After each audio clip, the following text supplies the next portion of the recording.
Hello, my name is Abby Hazlett, and today I'm going to be talking about some problems in global education. Two of the main problems that I found is the lack of funds in schools and the lack of funds for students, either from their home life or from their country as a whole, in some instances. And whether it's from underperformance or under-enrollment or both, schools around the world are shutting down while others are being built up, but ones that have been there for a while are shutting down because they don't have the funds to stay open. And this is happening even in America, which is the powerhouse of the nations, and it's happening in cities like Philadelphia, Chicago, Milwaukee, and Detroit, which are cities who are primarily the population is minorities, and they have a lot of they don't have the correct funds they need, and their city has a lot of instances of poverty. And I believe poverty is the state of not having access to opportunities to improve your situation and to control your future. And for 71% of the world that live on $2 to $3 a day, they have to make difficult decisions like, do I pay for water today, or do I pay for food, or do I pay for my school fees, or do I pay for my medical bills? It's unfair questions they're being forced into, or situations. And without equal access to social resources like education, jobs, loans, and financial literacy skills, poverty creates this cycle where children born into poor families don't have the opportunities to succeed as adults because they're stuck under that line, and it is very hard to rise above the poverty line once you are underneath it, which should not be the instance. It should not be that hard. And education is actually one of the most powerful ways to fight poverty and to increase or improve health, gender equality, and peace and stability even.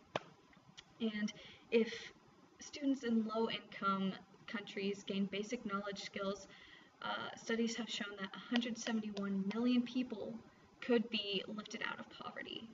171 million! That is a lot of people. And in sub-Saharan Africa, they've actually started enforcing somewhat of this idea, and they've had 60 million more students enrolled in primary education in 2013 than in 2000. And this is thanks to savings of debt relief, development assistance for education, and focus from African governments. They still need 1.4 million more teachers, though, to achieve their goal, which is universal primary education throughout all of Africa, which is amazing. I am so happy that they are starting this uprising. And actually, there was some studies that have shown that if we all chipped in, the whole world put $39 billion together over 15 years, every child in poverty could receive basic education, or every child as a whole could receive basic education for only $39 billion for 15 years. That is amazing. And if you really look, like, the children are our future.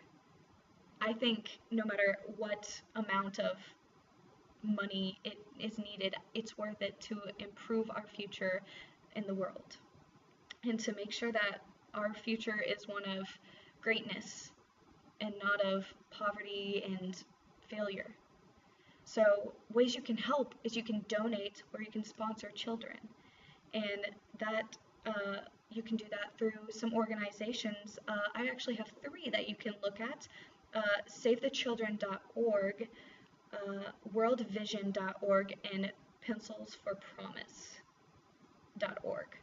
These are all websites you can use to donate or to sponsor a child, and I think that would be great, because our future is dependent on these children.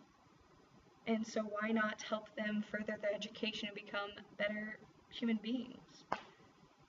I want a better future. Don't you?